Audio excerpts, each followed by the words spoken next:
alladzina hum fi salatihim khashi'un. Syarat pertama, kalau ingin mendapatkan surga Firdaus tadi dan kebahagiaannya diturunkan ke bumi, dibawa sampai mati, masuk ke alam kubur lebih bahagia lagi, maka amalan pertama untuk melatih menguatkan iman itu, coba berlatih untuk menunaikan sholat dengan khusyuk. Kalau Anda kerjakan benar sholat ini, maka apa yang Anda dapatkan? Teman-teman ingat betul, saya mau tanya sebentar. Keabadian yang abadi disebut dengan sa'id. Kalau kita ingin turunkan ke dunia percikannya kita dapatkan, usahanya disebut dengan apa? Masih ingat? Aflah itu kalau didapatkan, kata dasarnya apa tadi? Falahun. Lihat baik-baik. Kata Allah dalam Al-Quran tadi, kalau ingin mendapatkan falahun, amalan pertama sholat. Makanya ketika dipanggil sholat, kalimat falah dilekatkan pada panggilan sholat. 5 kali diingatkan. Begitu muadzin kemudian azan memanggil Anda, hayya 'alas shalah. Anda bertanya, ya Allah kenapa kami mesti sholat? Dijawab, hayya 'alal falah. Yuk, pagi ayo. Yang sejati datang sini. Belum dapat sujud, belum dapat ruku, saya berikan. Makanya ketika orang sholatnya benar, dia akan mendapatkan 5 keutamaan. Saat di dunia nih, belum ke akhirat, 5 keutamaan yang tidak diberikan pada orang yang tidak sholat. Atau orang sholat tapi sholatnya nggak khusyuk. Sebab syarat mendapatkannya khusyuk. Alladzina hum fi sholatihim khasyi'un. Bukan alladzina hum fi sholatihim saja, tapi ada kalimat khasyi'un.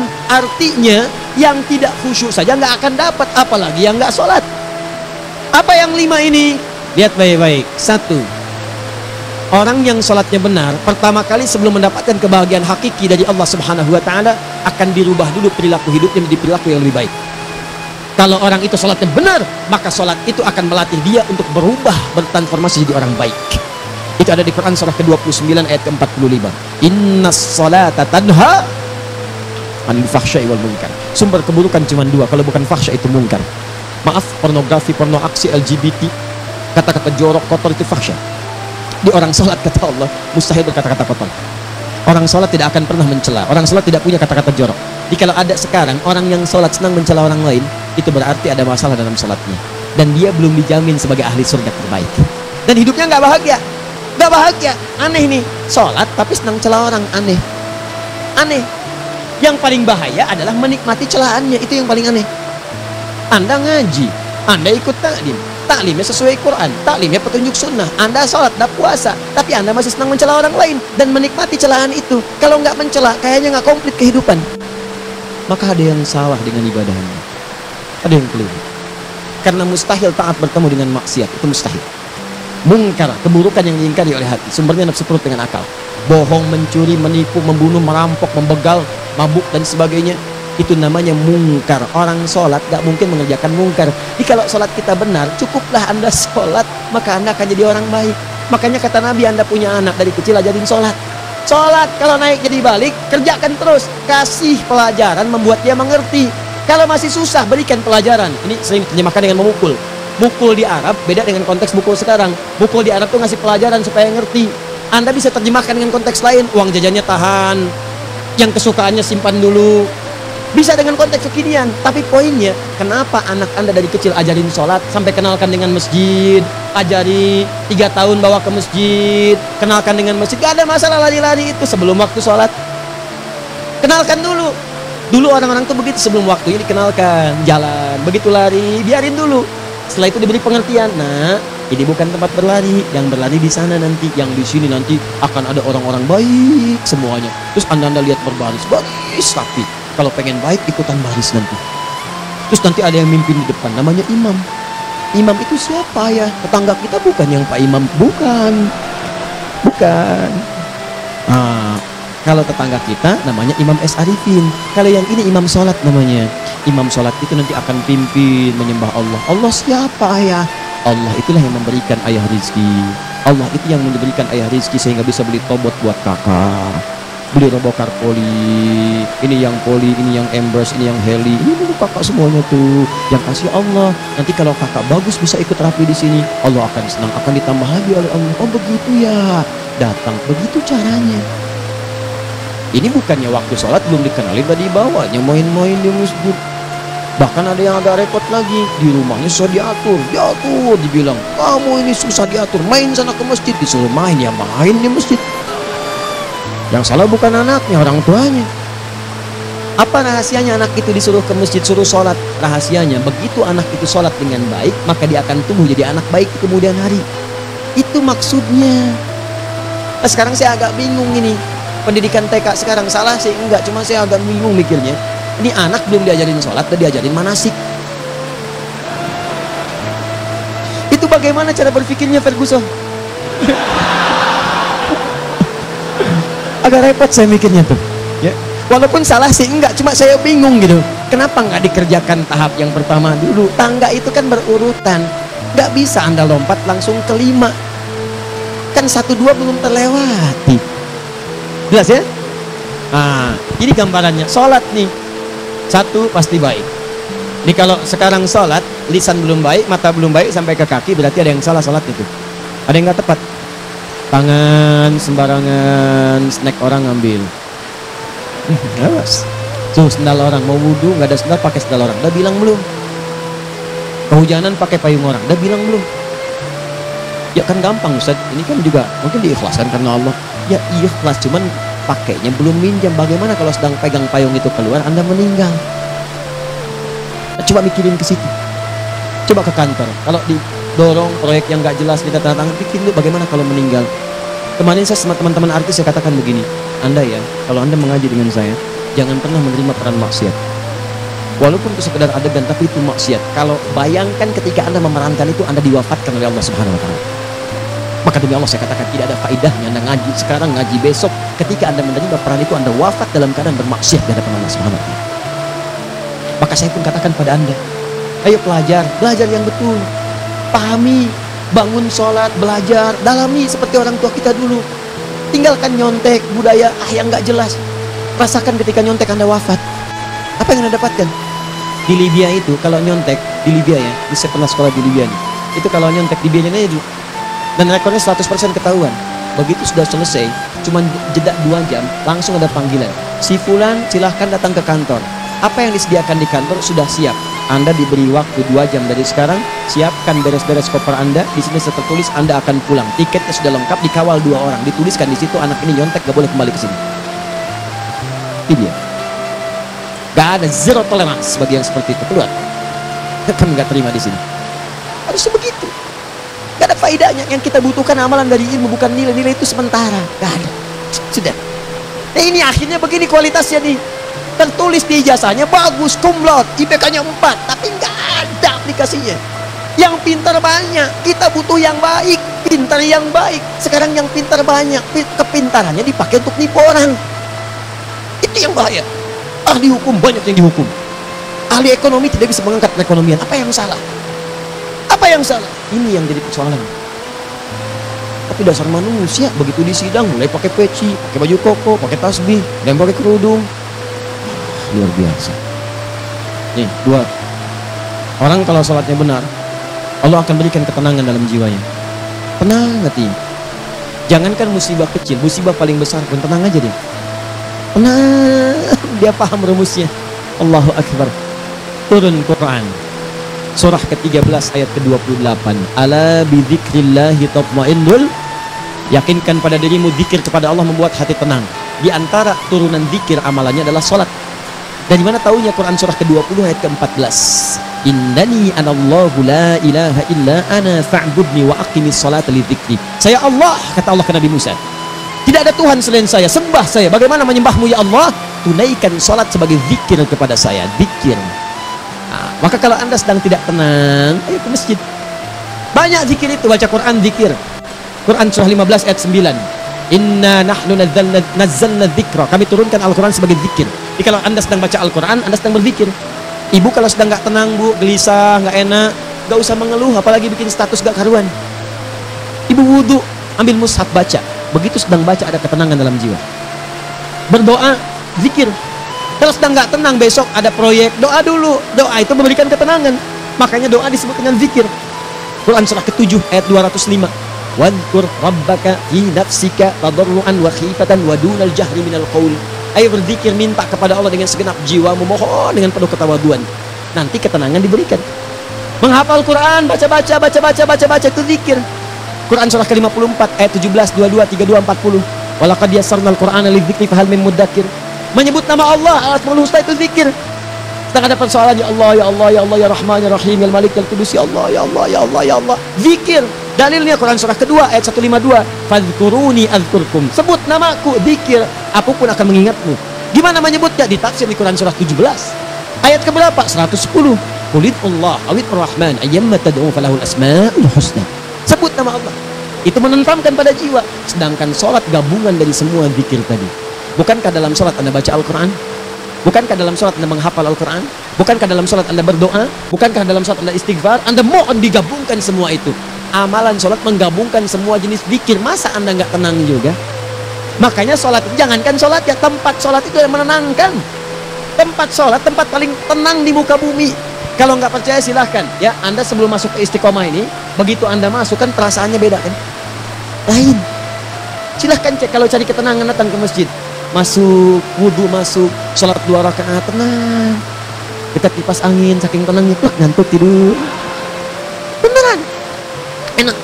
Makanya saat Ramadan kalau orang pengen cari ketenangan, lihat di perusahaan-perusahaan penuh tuh musola, mau tidur ya, mengamalkan hadis palsu. Dia musoim ibadah, tidurnya orang puasa ibadah, hadis palsu. Nah, itu teman-teman, itu gambarannya. Tiga orang yang salatnya khusyuk benar, itu dijamin langsung oleh Allah Subhanahu wa Ta'ala akan dimudahkan semua urusan hidupnya, termasuk rezeki. Itu yang saya katakan. Saya katakan tadi, di akhirat ini, di surga, rezeki tinggal ngambil. Anda kalau benar sholatnya, itu langsung dijanjikan oleh Allah. Rezeki itu nggak perlu Anda banyak pikirkan. Ikhtiar sedikit, datang. Bahkan dari sisi yang tidak Anda duga. Apa dalilnya? Quran surah ke-65 ayat 2 dan 3. Di tafsir di Al-Baqarah ayat 2 dan 3. Wa may yattaqillaha yaj'al lahu makhraja. Ada orang yang meningkatkan takwanya kepada Allah, kami mudahkan urusan hidupnya. Setiap persoalannya diberikan jalan keluar, mudah. Solusi. Setiap ada problematika, ada solusi. Wa yarzuqhu min haitsu la yahtasib. Dan kalau dia ingin mendapatkan rezeki, bahkan kami kirimkan dari sisi yang tidak dia duga. Orang lain capek ini, datang lagi tawaran proyek, datang lagi. Musman tuh masya Allah kayaknya banyak, tapi yang paling dirindukan bukan saat mendapatkan peningkatan omsetnya, yaitu saat dia mendapatkan waktu khusus dengan Allah untuk sholat malam hari, sampai-sampainya sempat sholat tahajud sampai khatam Al-Quran. Abdurrahman bin Auf demikian, Tamim Ad-Dari demikian, sholat karena tahu sholat itu meningkatkan rizki, karena tahu kuncinya ada di situ. Allah yang punya rizki, disebut dengan Razzaq, pemilik rizki. Maka saya harus punya hubungan dekat dengan Allah. Kalau sudah punya hubungan dekat, mau apa aja gampang. Belum minta udah diperhatikan. Silahkan cek, Anda punya hubungan baik dengan bos Anda di kantor ya, sebelum Anda minta beliau udah pikirin tuh, telepon bendahara, dia udah ngambil belum gajinya? Belum Pak, tambahkan bonus sekian. Kenapa? Karena dia mengawasi Anda. Allah maha tahu dibandingkan dengan bos Anda. Mendekat kepada Allah semua diperhatikan oleh Allah. Siapa orang takwa itu? Kalimat takwa pertama di Al-Quran Al-Baqarah ayat 2, amalannya ayat 3. Dzalikal kitabu la raiba fihi hudal lil. Siapa mutakin itu? Ayat 3-nya. Alladzina yu'minuna bil ghaib wa yuqimunas shalah. Di gampang. Kalau pengen mudah hidupnya gampang. Biaya nggak mahal, tenaga nggak banyak, tingkatkan takwa nih. Jadi kalau hidup Anda masih susah, di kantor champion, di rumah tangga bermasalah terus, atau sebaliknya, maka boleh jadi kalau gelar Anda tinggi, harta Anda banyak, tapi selalu punya masalah. Bukan Anda kurang hebat, bukan Anda kurang kedudukan, bukan Anda kurang kaya, Anda kurang takwa. Dan yang paling dahsyat, mungkin sholat Anda belum berkualitas. 4. Orang yang sholatnya benar, khusyuk dia, bahkan saat sholat itu kalau dia minta, maka seketika doanya akan dikabulkan. Tanpa diskusi, langsung seketika. Contoh Quran surah ketiga ayat 38 sampai 39. Demi Allah saya katakan, Nabi Zakaria punya masalah, masalahnya pelik. Sudah berumah tangga, istrinya divonis monopause, maaf bahkan mandul, gak mungkin punya keturunan. Maka apa yang beliau kerjakan? Secara singkat beliau sholat. Begitu sholat minta kepada Allah. Hunalika da'a Zakaria rabbah. Di mihrab itu beliau bermohon kepada Allah. Bermohonnya sambil sholat. Qala rabbi habli min ladunka dzurriyyatan thayyibah innaka sami'ud du'a. Ya Allah, mereka katakan saya nggak mungkin punya keturunan. Sekarang saya ingin katakan, ya Allah, saya hanya minta darimu saja, saya nggak akan dengarkan mereka. Ya Allah, mohon Engkau maha mendengar, ya Allah. Maha mendengar doa saya. Kalau kepada yang maha mendengar aja nggak mengabulkan, kepada siapa lagi saya mesti minta? Apa yang terjadi? Fanadatul malaikat wa huwa qa'imun yusalli fil mihrab. turun malaikat mengabarkan, sedangkan beliau masih sholat, belum selesai dalam sholatnya. Sholat khusyuk itu belum selesai sholat aja dikabulkan, doa sudah turun. Sholatnya belum selesai, doa sudah dikabulkan. Annallaha yubasyiruka bi Yahya, Allah kasih kabar gembira, doa kamu didengar, dikabulkan, kamu akan punya anak, namanya langsung dari Allah Yahya, artinya hidup yang mustahil menurut manusia. Lahir seorang dari rahim perempuan yang menepus dan mandul, bayi yang hidup, kata Allah nggak ada yang mustahil bagiku, jadi dan jadi dia. Berita baiknya, Nabi Zakaria sholat dikabulkan. Umat Nabi Muhammad sebelum sholat sudah ditunggu oleh Allah, mau minta apa, aku kabulkan sekarang. Hadisnya qudsi, saya bacakan. Hadatsana qala Rasulullah sallallahu alaihi wasallam, qala Allahu azza wa jalla, qasamtu shalah baini wa baina abdi. Kata Allah, saya bagi dua ya salat antara aku dengan hambaku. Wali abdi ma sa'ala. Kalau hambaku benar salatnya, aku berikan apapun yang dia minta sekarang. Idza qala al-abdu alhamdulillahi rabbil alamin. Bagian pertama, kalau hamba benar dibaca Al-Fatihahnya dari alhamdulillahi rabbil alamin, kalau Allah azza wa jalla dijawab oleh Allah, hamadani abdi, hambaku sedang memujiku. Wa idza qala ar-rahmanir rahim, jika hambaku berkata ar-rahmanir rahim, qala Allah azza wa jalla asna alayya abdi, hambaku sedang menyanjungku. Wa idza qala maliki yaumiddin, qala Allah azza wa jalla majjadani abdi, kalau hambaku mengatakan maliki yaumiddin, kata Allah hambaku sedang mengagungkanku. Perhatikan sekarang. Wa idza qala al-'abdu iyyaka na'budu wa iyyaka nasta'in, jika hambaku berkata sekarang, ya Allah, kami sekarang ibadah, salat menyembahmu, dan kami sekarang sedang punya masalah, kami hanya minta tolong kepadamu ya Rabb. Apa jawabannya? Beda dengan sebelumnya. Kata Allah, hada baini wa baina abdi, inilah perjanjian antara aku dengan hambaku. Wali abdi, kalau hambaku benar khusyuk salatnya sampai detik ini, baru sampai Al-Fatihah itu pun belum tuntas, baru sampai Al-Fatihah itu pun belum tuntas. Kalau benar bacaannya betul, salatnya dari takbir sampai dengan selesainya, sampai ayat itu, iyyaka na'budu wa iyyaka nasta'in, kata Allah, masalah apapun yang dia minta sekarang, aku akan kabulkan. Besok saya kasih rahasia yang di KBP. Ada awal pembuka di awal sebelum Al-Fatihah yang kalau Anda benar bacanya, itu pengantar kepada pengambulan doa di Al-Fatihah. Apa itu? Besok. 5. Yang kelima ini yang paling diharapkan, dan ini penutup dalam kajian kita malam ini. Teman-teman sekalian, perhatikan baik-baik. Jika Anda benar mengerjakannya, maka Allah akan jamin langsung Anda akan mendapatkan kesuksesan dan kebahagiaan di semua aktivitas Anda. Kalau jadi suami, suami yang sukses, rumah tangga yang bahagia. Kalau jadi pegawai, pegawai yang sukses, dan di kantor bahagia. Masih ingat? Kesuksesan yang menghadirkan kebahagiaan, konteksnya dunia disebut dengan falah, dipegang disebut dengan aflah. Dikembalikan lagi ke atas, ke surah ke-23 ayat 1 dan 2. Qad aflahal mu'minun. Apa amalannya? Alladzina hum fi salatihim khashi'un. Persoalannya, kalau Anda sholat belum mendapatkan satu di antara 5 ini, apa masalahnya? Pertama masalahnya, kata Al-Quran, boleh jadi yang sholat itu belum khusyuk. Apa itu khusyuk? 2 maknanya, dan saya tutup di sini. Apa yang 2 itu? 1, kebanyakan orang sholat masih membawa dunia dalam sholatnya. Makanya kalau pengen khusyuk, kata Allah, maka Anda rasakan akan bertemu Allah. Rumusnya Quran surah kedua ayat 45 sampai 46. Rasakan secara singkat, mungkin itu sholat terakhir yang Anda akan kerjakan dalam kehidupan. Mungkin di sholat itu Anda wafat. Kata Allah, alladzina yadhunnuna annahum mulaqu rabbihim. Orang khusyuk itu sudah kelihatan dari sebelum sholat, dia sudah merasa persiapan menghadap Allah. Persiapan ke manusia aja, dia sudah siap-siap, mandi dulu, ganti pakaian, pakai parfum, macam-macam dan sebagainya, hanya memenuhi undangan manusia. Allah mengundang Anda 5 kali dalam sehari. Ya maaf, mengabulkan doa Anda, mencukupkan kebutuhan, menyembuhkan kalau sakit, disiapkan Anda. Harusnya apa? Penampilan sempurna. Kata Quran, orang khusyuk itu kelihatan sebelum sholat, pakaiannya kelihatan. Quran surah 7 ayat 31, ya bani Adam khudhu zinatakum inda kulli masjid. Anak cucu Adam, kalau tiba panggilan dari masjid, kenakan pakaian terbaikmu. Di anak cucu Adam tuh kelihatan. Kalau orang khusyuk, begitu adzan kelihatan pakaiannya lain. Pakaiannya indah. Khudhu zinatakum, kenakan pakaian terbaikmu. Dipakai, bertemu Allah. Bertemu manusia aja pakaian bagus-bagus. Ini aneh ya, ada orang salah ibadah aja. Orang salah ibadah pakaiannya bagus-bagus. Lihat nih hari-hari tertentu, besok tuh orang mau ke tempat masing-masing tuh. Ada yang pakai jas, pakai dasi, pakai batik, pakai kebaya, anaknya dibawa, dikuncir 2, bawa manisan macam-macam.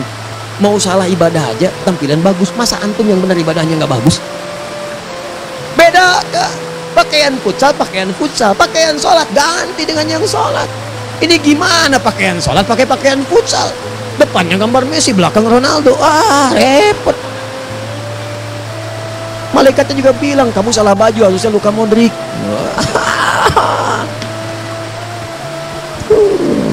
Apalah saya. Ayo mau tanya apa? Mourinho dipecat saya tahu. Lagi nganggur sana, ditawarin Benfica dia nggak terima. Sekarang jadi dia komentator di BeIN Sport. Nanti sebentar lagi dia akan komentar di laga Saudi dengan Qatar dan komentar laga Arsenal dengan Inter. Digantikan oleh Solskjaer. Dia super sub dulu. Ya, super sub. Ya, the baby assassin, ya, pembunuh yang berwajah baby face. Masuknya di akhir-akhir. Gol. Sekarang melatih dia 5 kali kemenangan, belum kalah sama sekali. Saya hafal itu. Tapi masih di urutan ke-6. Tapi jaraknya ke yang ke-4 itu tinggal 3 poin lagi. Hafal saya. Liverpool tahu cuma 4 poin sekarang bedanya. Kemarin 7 kalah 2-1 sama Manchester City. Walaupun banyak analisis yang menyebutkan mungkin itu diberikan saja gitu kan. Karena ada yang lain-lain. Hafal kedua Manchester City. Hafal saya. Ayo mau tanya apa lagi? Tottenham Hotspur ke bawahnya. Ada Chelsea, ada Arsenal, baru kemudian Manchester United. Liga Italia, wah udah nggak kekejar Juventus. Ya, apa lagi? Dan seterusnya lah. Nggak ada ujungnya bahas yang begituan. Jelas ya? Maksud saya, Anda tanya itu saya jawab. Tapi tidak menghilangkan ibadah kita yang lain. Dan apa ruginya? Ya, tahajud dah. Apa yang bisa dikerjakan besok, lihat besok. Ya kan tahajud kan bisa besok. Ada orang tahajud jam 10 pagi? Nggak ada. Lebih baik Anda kerjakan malam tahajud. Yang tidak bisa dilihat malam bisa dilihat besok. Cara berpikirnya bagaimana kalau besok meninggal? Nggak kesampaian teman-teman sekalian. Nggak kesampaian. Nah maka dari itu, Anda kalau mau ada panggilan sholat, siap-siap baju yang bagus. Itu sempurnakan. Anda panggilan orang mandi. Panggilan Allah, buka Quran surah 5 ayat 6. Sempurnakan wudhu. Ya ayyuhalladzina amanu idza qumtum ila shalah faghsilu wujuhakum. Wudhu yang baik. Berpakaian yang rapi. Kenapa? Karena boleh jadi saat dipanggil Anda wafat saat itu. Maka wafat dalam keadaan yang suci, dengan keadaan tobat, dengan pakaian berindah pada saat itu. Yang kedua, maaf, orang-orang kurang khusyuk itu saya tutup. Yang kedua itu karena kebanyakan orang sholat tidak paham, tidak mengerti apa yang dibaca dan dilakukan dalam sholatnya. Jujur pada diri sendiri, jawab pada diri Anda. Sampai sekarang Anda sholat, berapa persen bacaan sholat yang Anda pahami? Jangan-jangan selama ini Anda sholat ribuan kali sujud, ribuan kali ruku, gak ada yang paham yang dibaca. Sekian persen yang paham, bagaimana sholat Anda bisa khusyuk? Pekerjaan Anda dipahami, urusan akhirat Anda nggak dipahami. Di mana cara berpikirnya? Aku yang bagaimana atau engkau yang harus bagaimana? Ya, coba berubah. Nah ini baru satu amalan, belum yang lainnya. Ada 5 amalan lagi yang kalau kita bisa turunkan itu, selain sholat yang khusyuk, maka jaminan tadi akan datang. Baru sholat khusyuk aja 5 datang, apalagi ditambah dengan 5 amalan lainnya lagi. Demi Allah saya katakan, dunia kecil sekali, gak ada nilainya. Akhirat enak, nikmat. Saya ketemu Ustaz Arifin beberapa waktu lalu, dan kita doakan semoga Allah berikan kesembuhan, kesehatan. Saya datang, biasa kita ada berdoa, duduk. Bang istirahat, bang butuh istirahat, umat udah nunggu. Dah, gak usah mikir yang lain, karena beliau cerita masjid, cerita zikro, insya Allah titipin ini, titipin itu dan seterusnya. Dan yang paling indah adalah bang, kita saling panggil gitu. Nikmat, gak ada yang senikmat ini. Zikir, Allah, doa. Nah bayangkan sakit tapi masih nikmat gitu. Nikmat. Iya bang, saya paham. Istirahat dulu. Banyakkan nanti orang jemput. Saya pamit dulu ya, supaya bisa istirahat, supaya tenang. Lama kita pegangan tangan, ngobrol, saling mendoakan. Dan cara berpikirnya kalau sudah pakai iman, semua nikmat. Ada uang nikmat, gak ada uang nikmat, sakit nikmat, karena cara berpikirnya lain. Nanti kita bertemu lagi, saya terangkan pada Anda, dan saya contohkan satu kisah. Bahkan ketika ada orang yang diuji Allah dengan ujian yang sangat luar biasa, yang menurut sementara orang itu ujian sangat luar biasa menggetarkan jiwanya dan susah untuk bertahan, tapi orang ini nikmat saja menjalaninya. Nikmat. Ada yang di rumah tangga, ada yang di macam-macam. Contohnya banyak. Satu contoh saya berikan di malam ini. Satu kali suami istri, wah luar biasa. Istrinya itu cerewetnya pak, bukan cuma cerewet, keselin bagi suaminya. Maaf bu ya, bukan ibu maksudnya. Jadi semua yang dikerjakan suami salah. Pengen mangga, ayah kalau kita sekarang dibeli mangga, kenapa mangga yang ini? Saya pengennya mangga yang lain. Belikan mangga, kenapa beli mangga aja? Jeruknya mana? Jeruk, semua. Pokoknya semua yang kerjakan suami salah. Tapi suami tidak pernah mengeluh. Ini kerjakan, itu kerjakan. Satu kali, perhatikan cara memandangnya. Ketika iman sudah masuk ke dalam jiwa, kata temannya, akhi, istri kamu ini begini, nyusahin kamu. Kenapa kamu gak cari yang lain? Kan gampang ada syariat. Udah pisahin aja, cari yang lain. Kamu tenang ibadah. Apa jawabannya? Hey, Allah sudah turunkan surga ke saya lewat dia. Kenapa kamu meminta saya untuk menjauhinya dan meninggalkan surga saya?